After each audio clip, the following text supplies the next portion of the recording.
ವೀಕ್ಷಕರೇ, MEN one Kannada ಸುದ್ದಿಗೆ ಸ್ವಾಗತ. ನಾನು MEN. ಬನ್ನಿ ಇವತ್ತಿನ ಮಹತ್ವವಂತ ಸುದ್ದಿ ವೀಕ್ಷಿಸಿ. ವಿಜಯಪುರ ಜಿಲ್ಲೆಯ ಚಡ್ಚಾನ್ ತಾಲೂಕಿನ ಹೈನಾಳ ಗ್ರಾಮ, ಸುಮಾರು ಚಡ್ಚಾನಿಂದ ಒಂದು 5 ಕಿಲೋಮೀಟರ್ ಆಗುತ್ತೆ. ಅಲ್ಲಿ ಒಂದು ಶುಗರ್ ಫ್ಯಾಕ್ಟ್ರಿ ಇದೆ, ದತ್ತಾತ್ರೇಯ ಶುಗರ್ಸ್ ಫ್ಯಾಕ್ಟ್ರಿ. ಅಲ್ಲಿ ಆ ವಾಟಗಳಿಗೆ ಬೆಂಕಿ ಹತ್ತಿದೆ. ಸುಮಾರು 12 ಗಂಟೆಯಿಂದ ಆ ಬೆಂಕಿ ಹತ್ತಿರೋದು, ಇನ್ನೂವರೆಗೂ ಅದು ಬೆಂಕಿ ಮಾರಿಲ್ಲ. ಯಾಕಂತ ಹೇಳಿದ್ರೆ ಇಂಡಿಯಿಂದ ಫೈರ್ ಬ್ರಿಗೇಡ್ ಬರಬೇಕಾದ್ರೆ 1 ಅವರ್ ಆಗುತ್ತೆ. 1 ಅವರಲ್ಲಿ ಬಂದು ಮಾಡಿದ್ರೆ ಆ ವಾಡಕ್ಕೆಲ್ಲ ಬೆಂಕಿ ಸಂಪೂರ್ಣವಾಗಿ ತಗಲಿದೆ. ನೋಡಿ, ನಾವು ಕೂಡ ವಿಡಿಯೋ ಹಾಕಿದ್ದೀವಿ, ಈಗ ಅದನ್ನು ಕೂಡ ವೀಕ್ಷಿಸಿ. ಆದರೆ ಇಷ್ಟೊಂದು ನಿರ್ಲಕ್ಷ್ಯ ಮಾಡ್ತಾರೆ ಈ ಶುಗರ್ ಫ್ಯಾಕ್ಟ್ರಿಗಳು ಅಂತೇಳಿ ತುಂಬ ಗೊತ್ತಿರಲಿಲ್ಲ. ನಿಜವಾಗ್ಲೂ ಅಲ್ಲಿಯ ಸ್ಥಳೀಯ ಜನ ನಮಗೆ ಕಾಲ್ ಮಾಡಿದರು, ಸರ್ ಈ ರೀತಿ ಆಗಿದೆ ಅಂತ ಹೇಳ್ಬಿಟ್ಟು. ಆವಾಗ ನಾನು ಪೊಲೀಸ್ ಅಧಿಕಾರಿಗಳಿಗೆ ಫೋನ್ ಮಾಡಿ ಕೇಳಿದಾಗ, ಸರ್ ಯಾವುದೇ ಜೀವನದ ಹಾನಿ ಮಾತ್ರ ಆಗಿಲ್ಲ, ಆದರೆ ಶುಗರ್ ಫ್ಯಾಕ್ಟ್ರಿಯಲ್ಲಿ ಬೆಂಕಿ ಹತ್ತಿರೋದು ನಿಜ ಅಂತ ಹೇಳ್ಬಿಟ್ಟು ಅವ್ರು ಹೇಳಿದರು. ಬನ್ನಿ ವೀಕ್ಷಿಸಿ. ಆ ವಿಡಿಯೋಗಳು ಕೂಡ ನಾವು ನಿಮಗೆ ತೋರಿಸ್ತೀವಿ. ನಿರಂತರ ಸುದ್ದಿಗಳಿಗಾಗಿ MEN ಒನ್ ಕನ್ನಡ ಸುದ್ದಿ ವಾಹಿನಿ ಸಬ್ಸ್ಕ್ರೈಬ್ ಮಾಡಿ, ಬೆಲ್ ಐಕಾನ್ ಒತ್ತಿ. ಧನ್ಯವಾದಗಳು.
ಅಂತೆ ಕುಂದಾಗಿ ಆರಾಮಿದೆ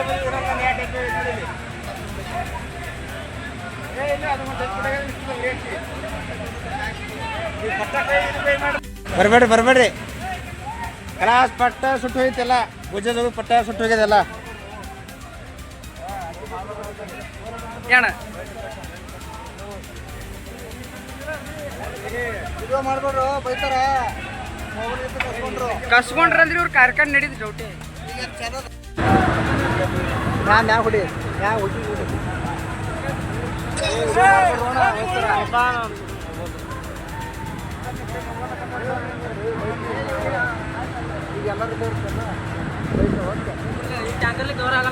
ಕವರ್ ಹೆಂಗ ಇದು ಯಾವ